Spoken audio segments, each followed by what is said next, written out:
শীত পড়লে মনের মধ্যে যে পিঠে খাওয়ার সুপ্ত বাসনাটা থাকে সেটা যেন একটু বেশি বেশিই জেগে ওঠে।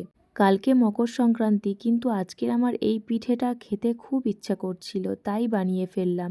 চালের গুঁড়ো দিয়ে রসমালাই পিঠের এই রেসিপিটা বানানো খুব সহজ। প্রথমে একটা কড়াইতে 1 বাটি জল দিয়ে আর সামান্য একটু নুন দিয়ে জলটা যখন ফুটে যাবে 1 বাটি আতপ চালের গুঁড়ো দিয়ে দিয়েছি। তারপর খুন্তি দিয়ে একটু নেড়ে চেড়ে নামিয়ে রেখে দিয়েছিলাম। হালকা একটু ঠান্ডা হলে হাত দিয়ে ভালো করে মেখে নিচ্ছি।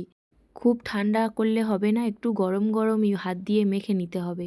তারপর ওর মধ্যে থেকে একটা করে বড় বড় লেচি কেটে নিয়েছি।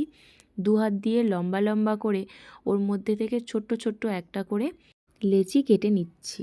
তারপর সামান্য একটু চালের গুঁড়ো হাতে নিয়ে ওই লেচিগুলোকে 2 হাতের তালুর মধ্যে দিয়ে ছোট ছোট গোল গোল করে নিতে হবে। এখানে আমি সবগুলো লেচি গোল গোল করে নিয়েছি।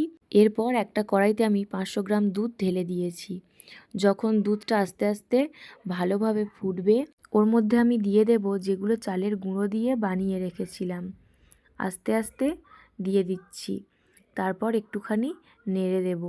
ওগুলো আমি বেশ কিছুক্ষণ ধরে ফুটিয়ে নেব যাতে ওগুলো সেদ্ধ হয়ে যায়, আর মাঝে মাঝে একটু করে নেড়ে দেব যাতে নিচে না লেগে যায়।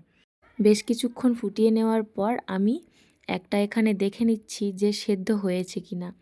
আমার এখানে ওগুলো সেদ্ধ হয়ে গেছে। তারপর আমি ওর মধ্যে দিয়ে দিচ্ছি 150 গ্রাম বাতাসা। তোমরা যে যেমন মিষ্টি খাও তেমনই দিতে পারো, এর বদলে তোমরা চিনিও দিতে পারো। তারপর একটু এলাচের গুঁড়ো দিয়ে ফুটিয়ে নামিয়ে নিয়েছি। ব্যাস তৈরি চালের গুঁড়ো দিয়ে রসমালাই পিঠে। তোমরা কে কে পছন্দ করো কমেন্টে জানিও।